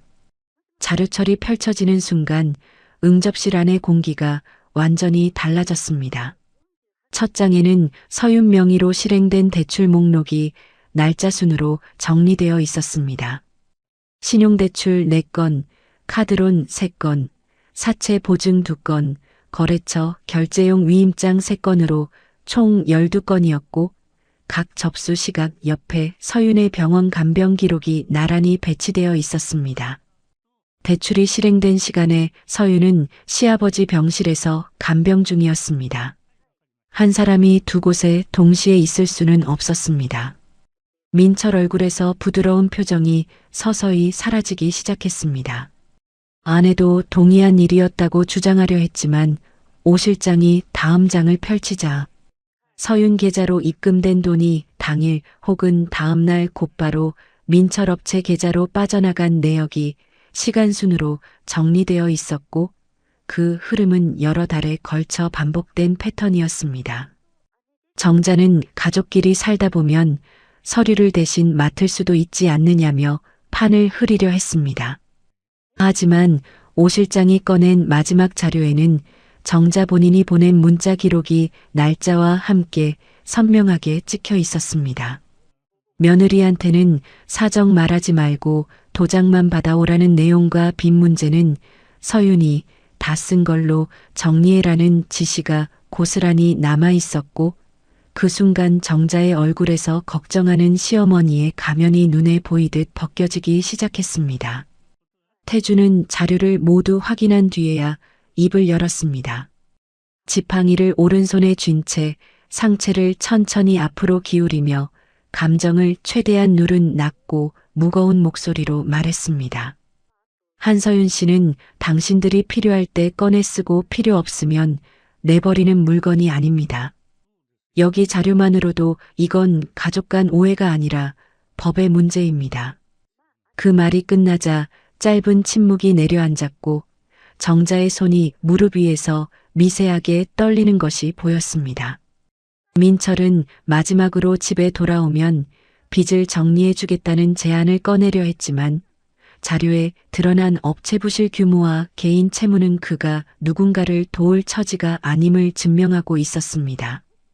말끝은 스스로 힘을 잃었고 부드러웠던 목소리가 점점 초조한 떨림으로 바뀌었습니다.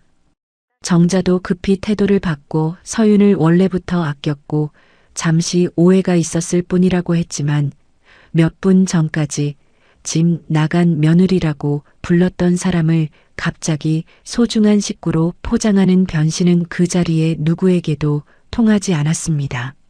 서윤은 그 장면들을 지켜보며 가슴 안에서 천천히 무언가가 정리되는 것을 느꼈습니다. 분노가 먼저 온 것이 아니었습니다.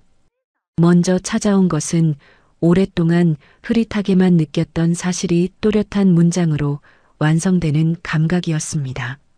자신은 이 사람들 안에서 한 번도 가족으로 보호받은 적이 없었습니다. 간병을 하고 가게를 지키고 새벽 배송을 나가고 빚을 떠안는 동안에도 가족이라는 이름은 서윤을 지켜준 것이 아니라 묶어둔 끈이었을 뿐이었습니다. 서윤은 처음으로 남편과 시어머니를 정면에서 바라보았습니다. 고개를 숙이지 않았습니다. 두 손을 무릎 위에 올려놓은 채 떨리지만 또렷한 목소리로 천천히 말했습니다. 저는 3년 동안 이 가족을 위해 새벽부터 밤까지 일했습니다. 그런데 돌아온 건 제 이름으로 된 빚과 현관밖에 던져진 짐뿐이었어요. 더 이상 그 집의 가족이 아니었다는 걸 이제야 제가 인정합니다. 눈가에 물기가 번졌지만 볼을 타고 흐르지는 않았습니다. 참은 것이 아니라 슬픔보다 또렷한 해방의 감각이 먼저 찾아왔기 때문이었습니다. 응접실이 다시 침묵에 잠겼습니다. 정자는 입을 벌렸다가 닫았고 민철은 넥타이 매듭을 만지작거리며 시선을 바닥으로 떨어뜨렸습니다. 항상 참고 물러서던 며느리가 저렇게 말할 줄은 둘 다 예상하지 못한 겁니다. 태주는 오 실장에게 확보한 자료를 법무팀으로 넘기고 민철 업체 자금 흐름과 정자의 개입 여부를 끝까지 추적하라고 지시했습니다. 동시에 저택 안팎으로 퍼질 소문까지 대비해야 한다는 판단 아래 이 문제를 조용히 묻기보다 정면으로 끝내는 방향을 택했습니다. 응접실 문이 닫힌 뒤 정자와 민철은 경비 직원의 안내를 받아 저택을 빠져나갔습니다. 들어올 때의 자신감은 사라졌고 경직된 어깨와 빨라진 걸음만이 남아 있었습니다. 서윤은 혼자 남은 응접실에서 한참을 일어나지 못했습니다. 3년 동안 한 번도 입 밖에 내지 못한 말을 드디어 했다는 사실이 해방감과 두려움을 동시에 안겨주었기 때문입니다. 창밖으로 저녁 햇살이 기울고 있었습니다. 서윤은 목 안쪽에 걸린 어머니의 은목걸이를 손으로 감싸쥐었습니다. 차가운 금속이 손바닥 위에서 서서히 체온을 받아 따뜻해지는 동안 서윤은 한 가지를 분명히 느꼈습니다. 궁지에 몰린 사람은 더 위험한 선택을 합니다. 저 두 사람이 조용히 물러나지는 않을 겁니다. 하지만 오늘 서윤은 처음으로 끌려가지 않았습니다. 그리고 그 사실 하나가 내일을 버틸 수 있는 힘이 될 거라고 조용히 믿기 시작했습니다. 일주일 후 서윤이라는 이름 석자가 낯선 사람들의 입에서 흘러나오고 있었습니다. 저택 정문 앞 경비실 교대 시간에 들려온 이야기는 재벌 회장 집에 들어간 며느리가 가족을 버리고 늙은 남자의 비호 아래 숨었다는 내용이었습니다.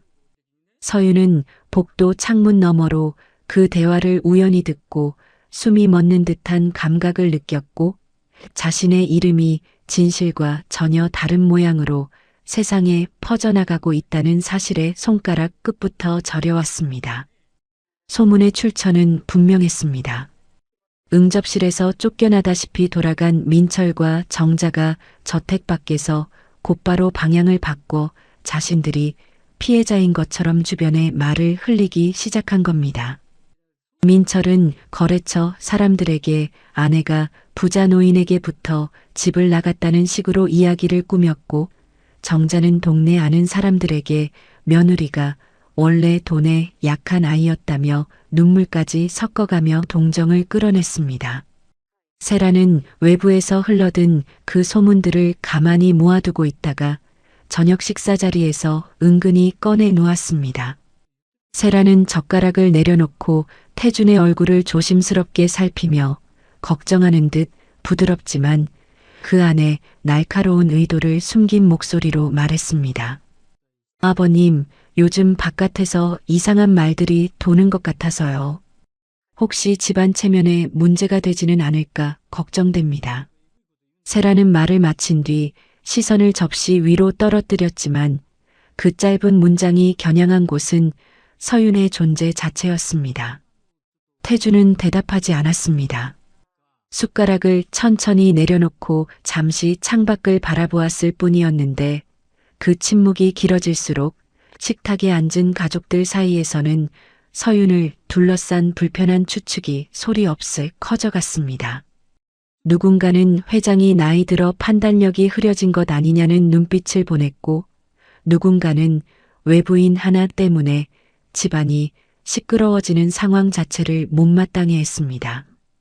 서윤은 그 공기를 정확히 느끼고 있었습니다. 주방에서 퇴식 정리를 하면서도 식탁에서 오간 시선들의 온도가 손끝에 전해지는 것 같았고 자신 때문에 태준이 체면에 금이 간다는 생각이 가슴을 짓눌렀습니다. 그날 밤 서윤은 작은 방에서 옷을 한 벌씩 접어 봉투에 담기 시작했습니다.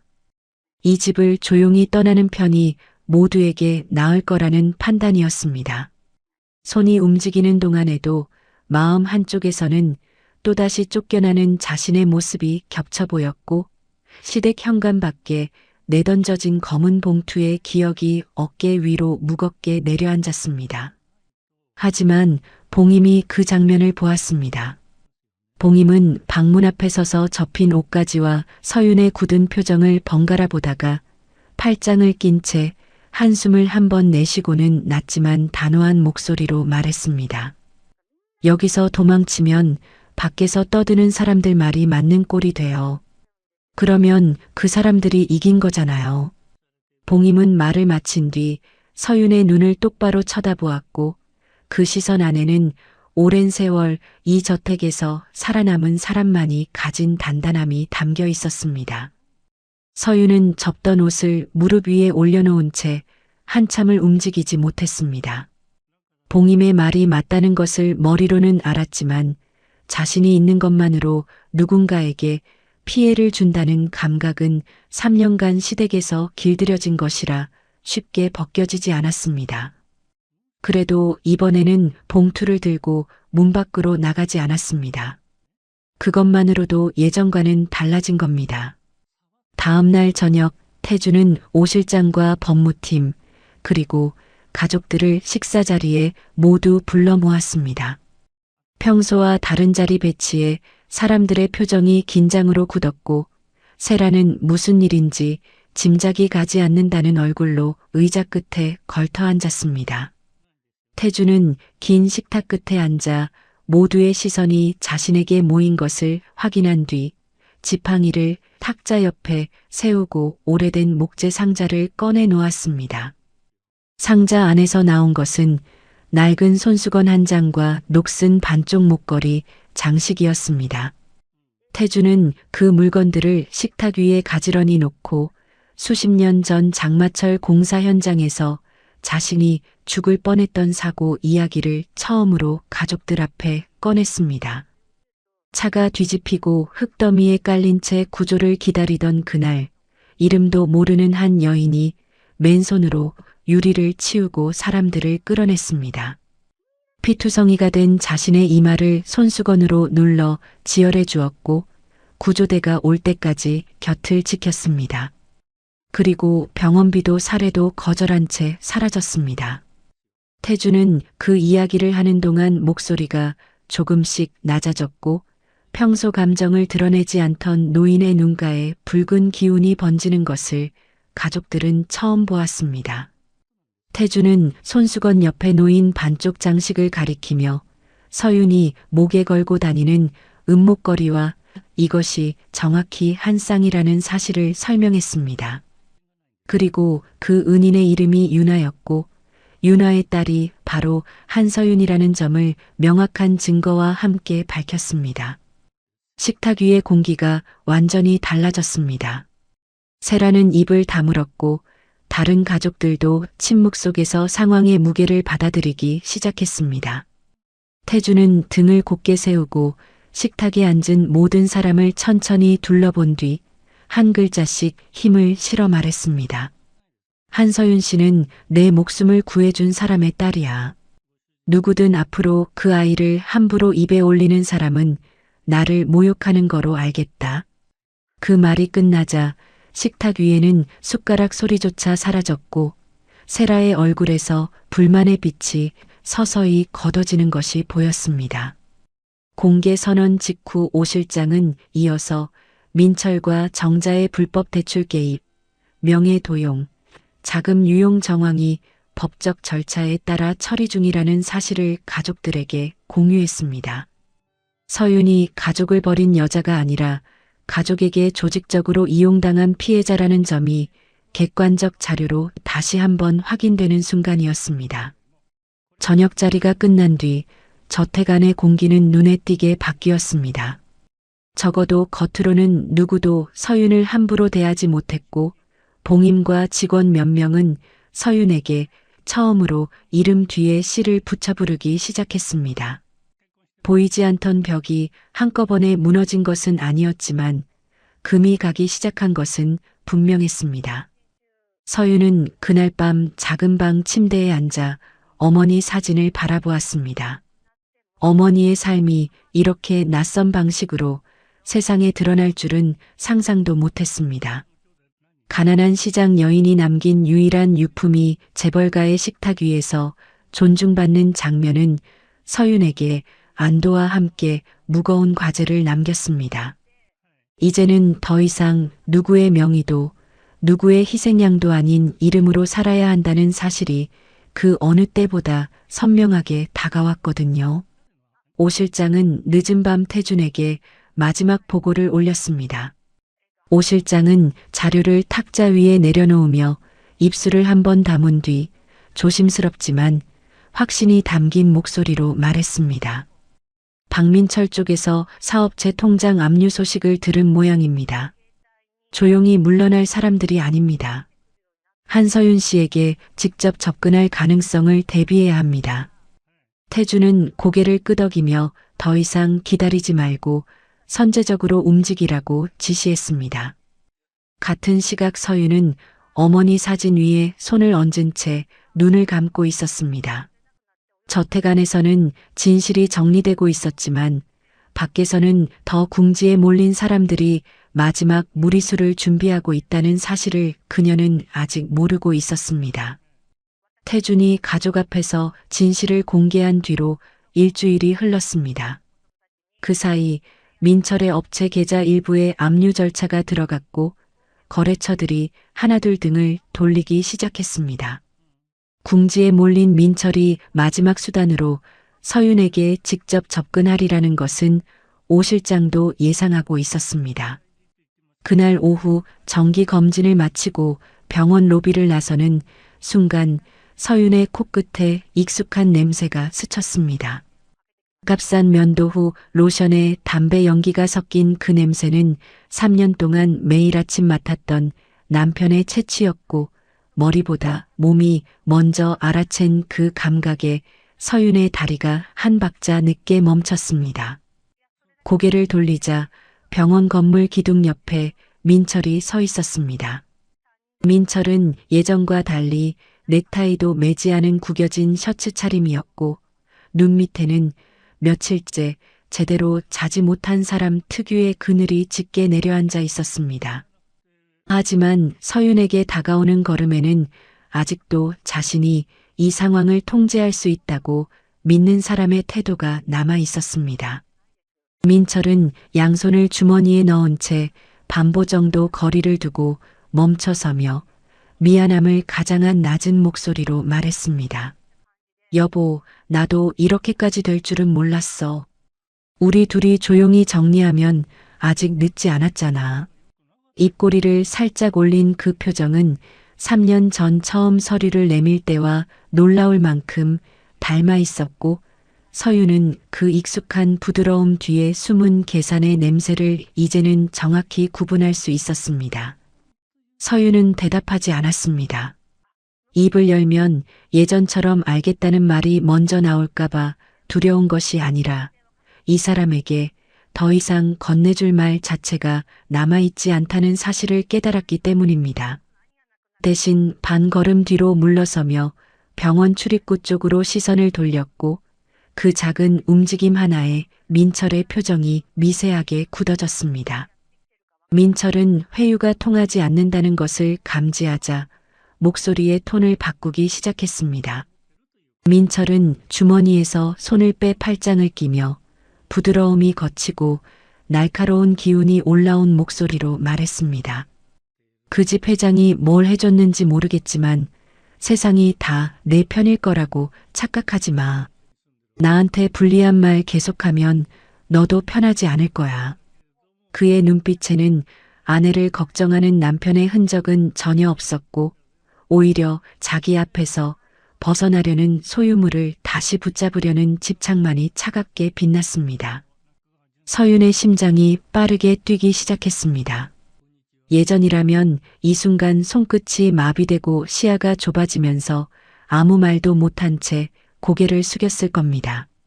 시어머니의 목소리와 채권자들의 고함이 겹쳐 들리던 그날의 현관 앞 공기가 순간적으로 되살아났고 무릎이 살짝 흔들리는 것을 느꼈습니다.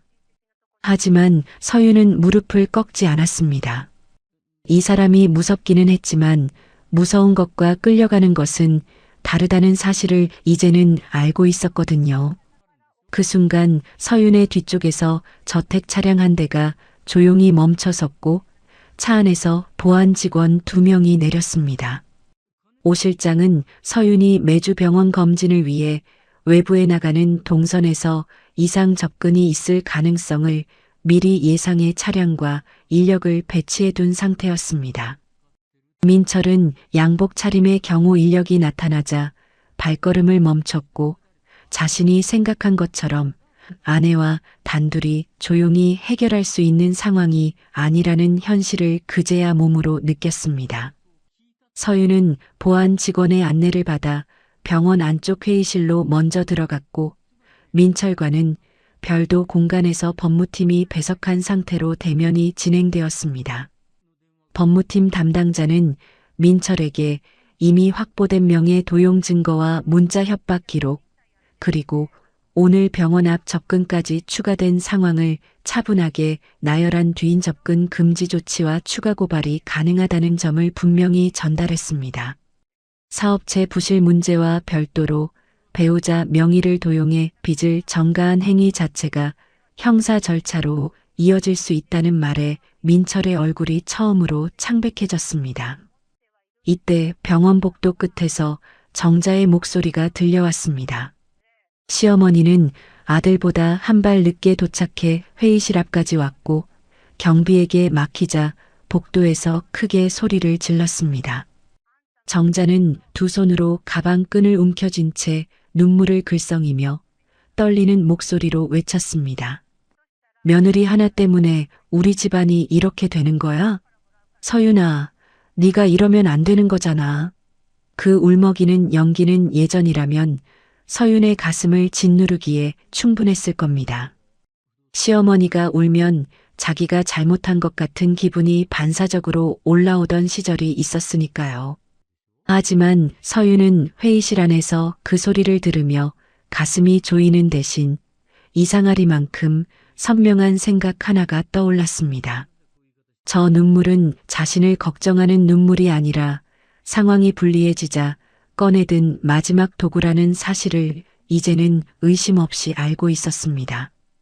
시어머니의 울음이 무기였다는 것을 인정하는 순간 3년 동안 서윤을 묶어두었던 죄책감의 고리가 조용히 끊어지는 감각이 왔습니다.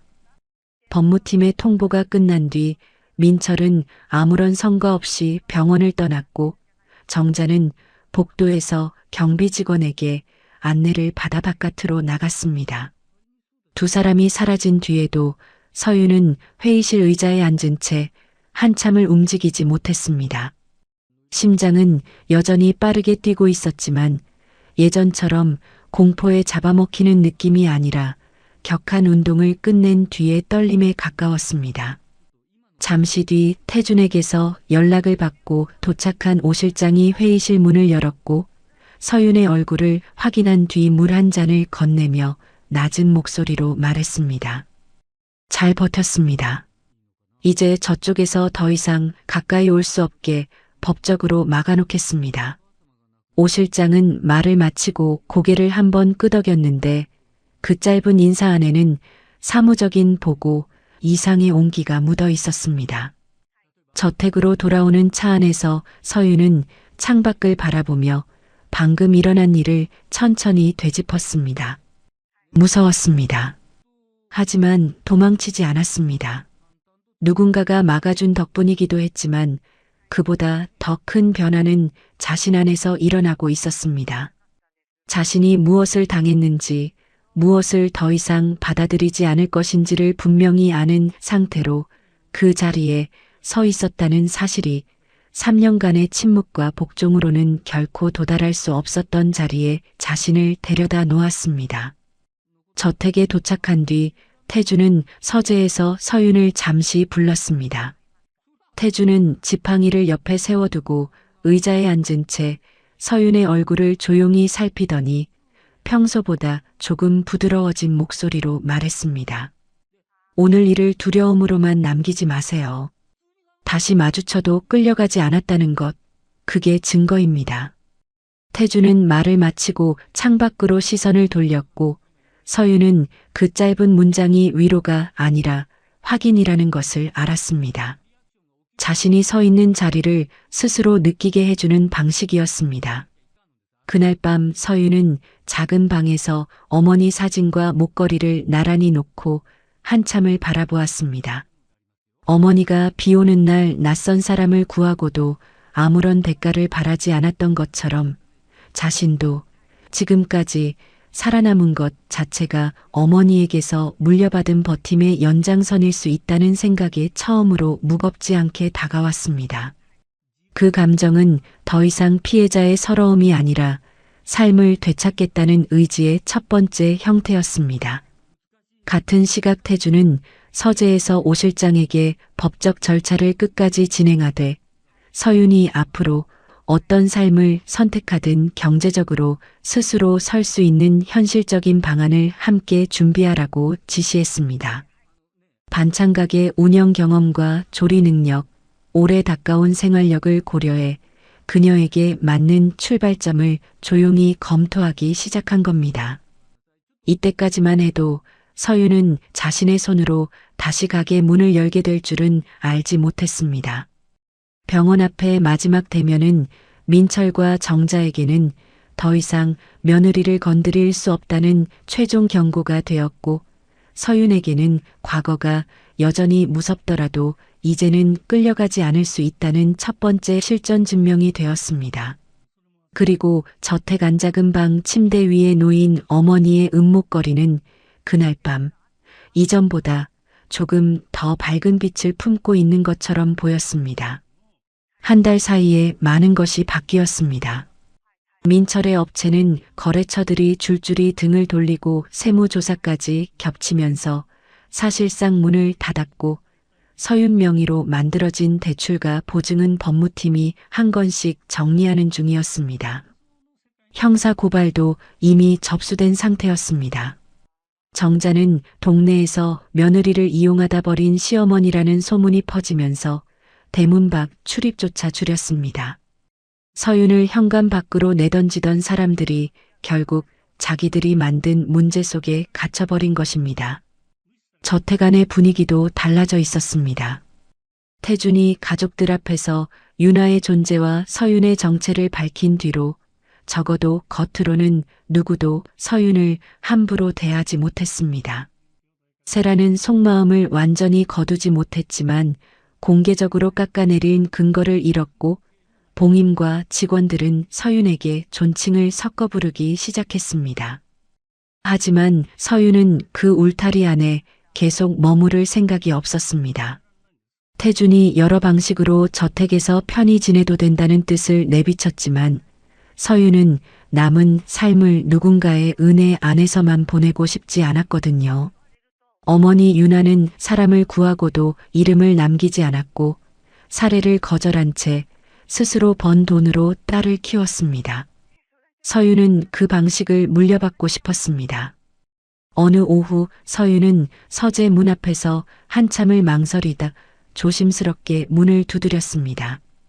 태준이 안으로 들어오라고 하자 서윤은 문턱을 넘으며 두 손을 앞치마 위에 가지런히 모았습니다.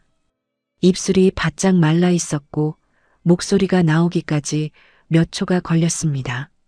회장님, 저 이 집을 나가서 제 힘으로 살아보고 싶습니다. 태주는 서류를 내려놓고 서윤의 얼굴을 한참 바라보았습니다. 놀란 기색이 스쳤지만 곧 눈빛이 깊어졌습니다. 수십 년 전 병원에서 사례를 거절하며 돌아선 윤아의 뒷모습이 지금 딸의 표정 위에 겹쳐지는 것 같았습니다.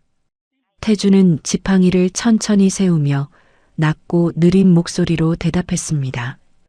혼자 설 수 있게 기회는 만들어주겠지만 앞에 나서지는 않겠소.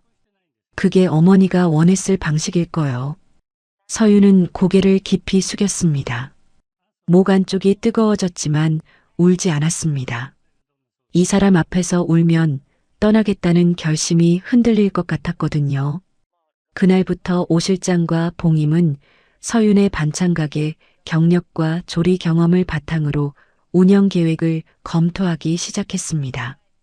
봉임이 장비 목록과 재료 원가를 함께 계산해 주면서 막연한 꿈이 조금씩 구체적인 숫자로 바뀌어 갔고, 태주는 가게에 자기 이름을 올리지 않되 보증과 장비처럼 혼자서는 넘기 어려운 부분만 뒤에서 조용히 채워주었습니다. 가게 후보지를 처음 보러 간 날, 서윤은 봉임과 함께 좁은 골목 안쪽 작은 점포 앞에 섰습니다. 유리문에 먼지가 끼어 있었고 조리대 위에는 전 임대인이 남긴 기름 얼룩이 군데군데 묻어 있었습니다. 봉임은 둥근 얼굴에 기대와 걱정을 반씩 띄운 채 환풍기를 올려다보며 고개를 끄덕였습니다. 목소리가 평소보다 살짝 높았습니다. 서윤 씨, 여기 환풍기 자리가 딱이에요.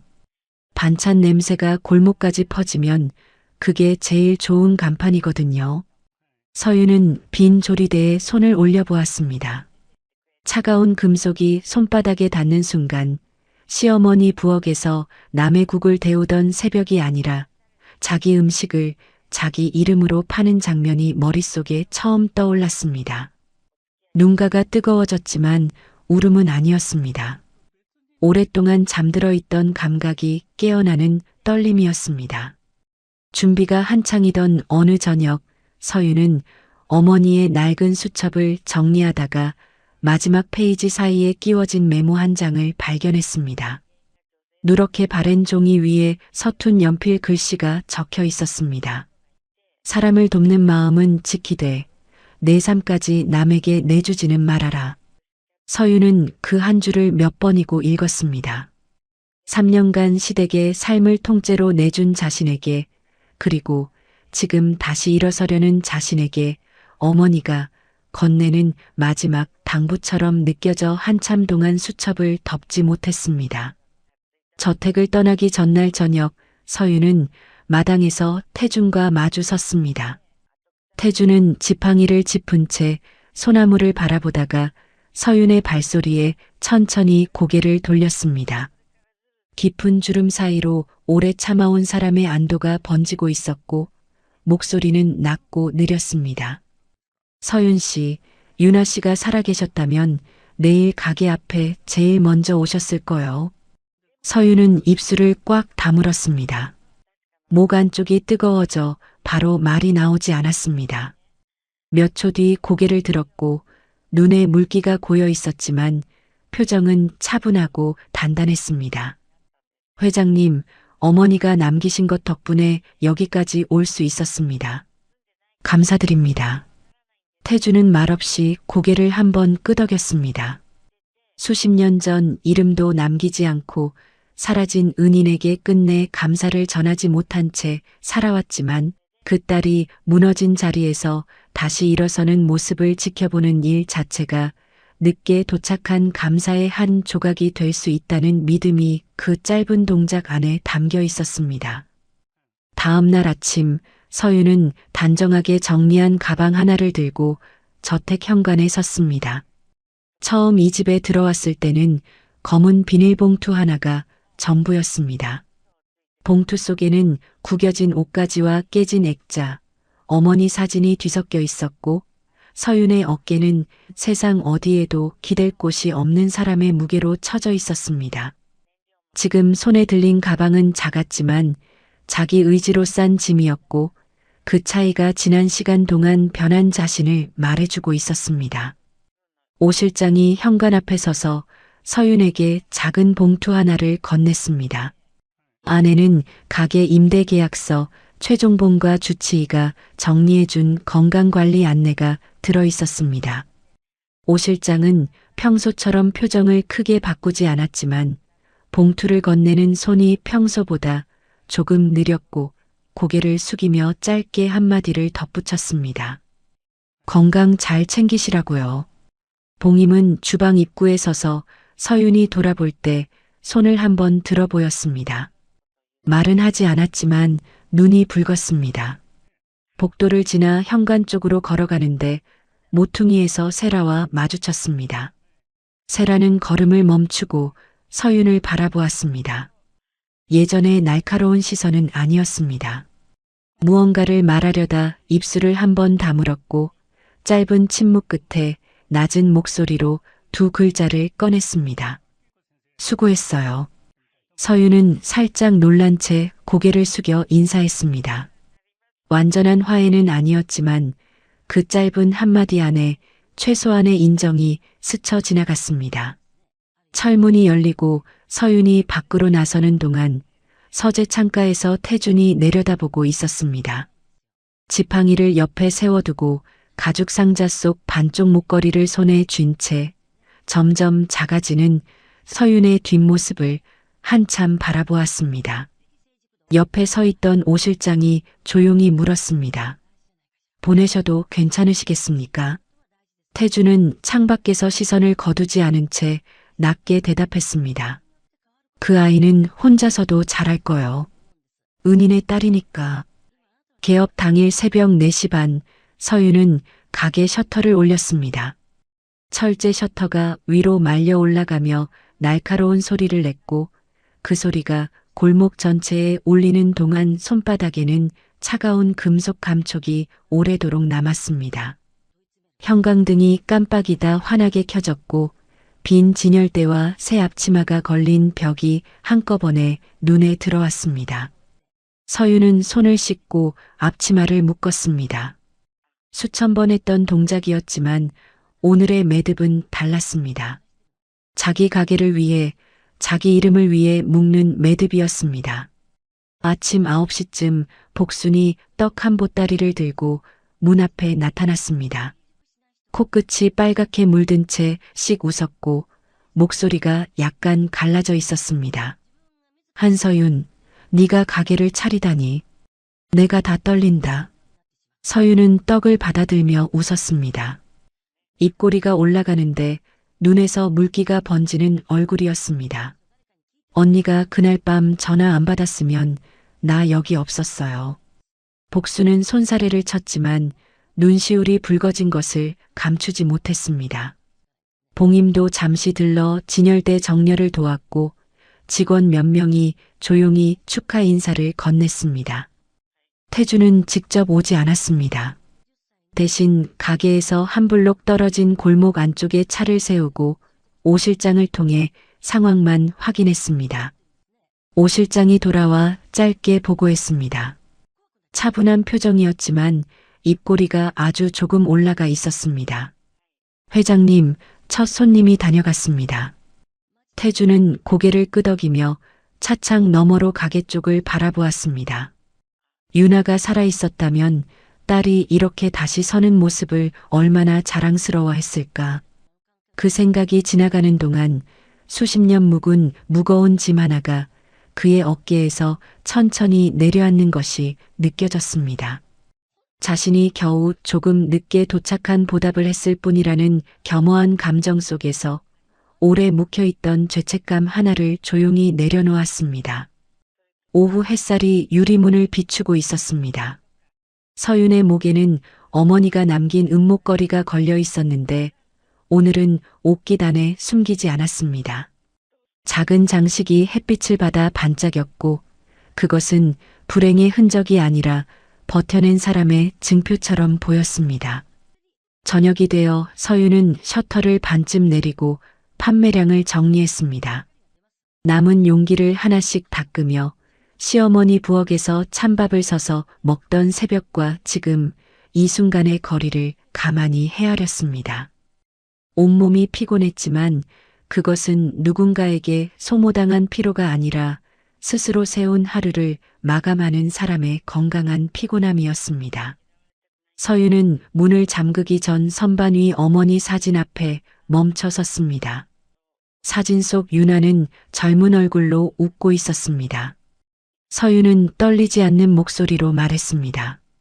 엄마, 나 오늘 내 이름으로 가게 열었어요. 서윤은 불을 끄고 문을 잠갔습니다. 열쇠가 자물쇠 안에서 돌아가는 소리가 골목에 작게 울렸습니다. 봄바람이 불어왔고 목걸이 장식이 옷깃 위에서 가볍게 흔들렸습니다. 서윤은 더 이상 자신을 불쌍한 사람으로만 기억하지 않기로 했습니다. 어머니의 삶과 자신의 상처가 누군가의 은혜로 봉합된 것이 아니라 결국 자기 발로 다시 일어선 시간으로 이어졌음을 조용히 받아들였습니다. 그렇게 한서윤의 이야기는 재벌가 저택의 식모로 발견된 불쌍한 며느리에서 끝나지 않았습니다. 과거 누군가의 목숨을 살린 선한 삶의 유산을 이어받아 끝내 자기 이름과 자기 손으로 삶을 다시 세운 한 사람의 기록으로 마침표를 찍게 되었습니다. 서윤이 걸어온 길은 험했지만 결국 그녀를 살린 것은 거창한 무언가가 아니었습니다.